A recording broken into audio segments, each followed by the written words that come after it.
Hello and welcome. Today we are going to talk about the components of the rainwater harvesting system.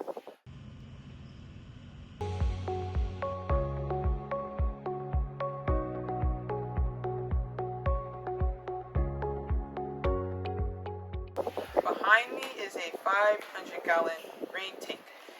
Students and myself designed this tank to capture rainwater from the roof that will then be entering into the tank. So in today's video, we're going to do a step-by-step process of each part of the system so you can design one on your own. So the first step of the system is during a rain event, the water will fall onto the roof, then enters into the gutter, and then that water will then flow into the downspout before entering into the tank. Now that the water has come down from the roof and now going to the downspout, we have rerouted that water to go across and into the leaf catcher, which then removes any debris that would have entered into the tank. So the next part of the system is the first flush.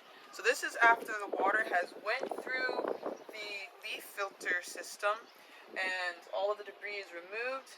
This water is still filled with the dirty water that was collected during the dry season months from the roof. So after multiple rainstorms, the water will then be clean enough to enter into the tank. But the first flush system is holding that dirty water from the dry season roof that had debris. Once this is filled, clean water from the next rainstorm will then enter the tank. This first flush is dripping water to release the old water collected from the previous rainstorm. So once the water enters from the roof, it comes to the downspout, it goes across, it comes down, it goes and enters the tank through an inlet here. Once the tank is fully filled at 500 gallons, the overflow would go out of the tank and down. It could enter into a bioswale or into the street or used for irrigation. This is a wonderful sustainable system. However, we are going to go over the safety components for when you install this at your home. So by our Santa Cruz County code, you need to have safety signage on your rain tank. So we have here that you are not to enter the tank. The tank has to be locked at all times. This is non-potable water, so you cannot drink the rainwater inside, and to not swim inside the rain tank. So all of these signage, as well as having the rain tank locked at all times, that is part of the safety code. And you can check your county's safety code requirements as well. Along with having the lid locked and the safety signs, we also have installed earthquake prevention anchors. We have 3 of them for 3 points of contact on the tank.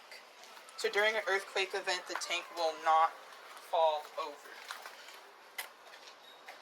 So at the Seymour Center, we installed the rainwater tank on a concrete base. We are going to change locations and go back up to the UCSC village. We're going to show you an alternative base system to install your rain tank.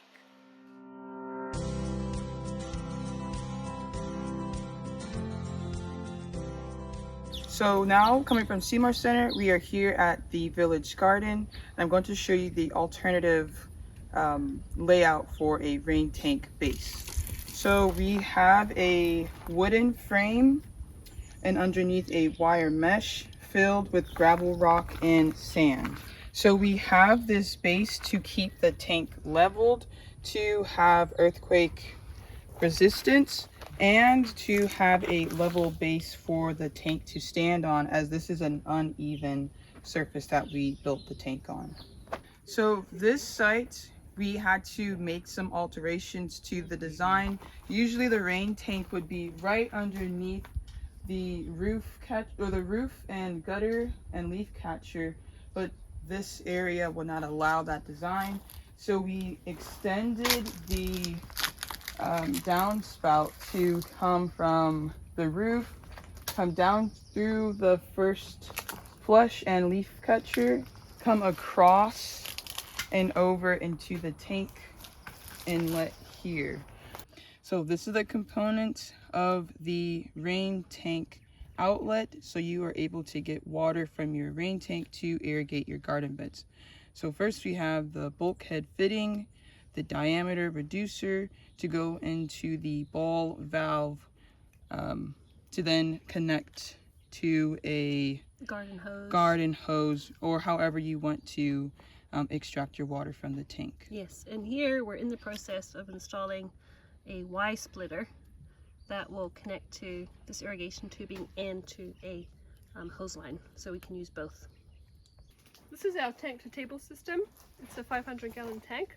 It's going to irrigate 2 garden beds out the back. We've calculated that this will basically irrigate 2 garden beds over the Santa Cruz summer. So basically no rain from March to October. And right now we're going to connect this to the back. This is going to be a gravity fed system, so no pump, and we'll test it out soon.